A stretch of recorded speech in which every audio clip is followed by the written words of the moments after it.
বাজে কুৰুক্ষেত্ৰৰ আকাশে কৃষ্ণ দৈবকী নন্দন পাঞ্চজন্য শংখ বাজে কুৰুক্ষেত্ৰৰ আকাশে এৰাম কৌৰৱৰ সেনাপতি ভীষ্ম দ্ৰোণ দুঃশাসন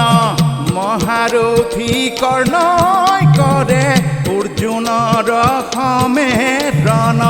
কৌৰৱৰ সেনাপতি ভীষ্ম দ্ৰোণ দুঃশাসন মহাৰথী কৰ্ণ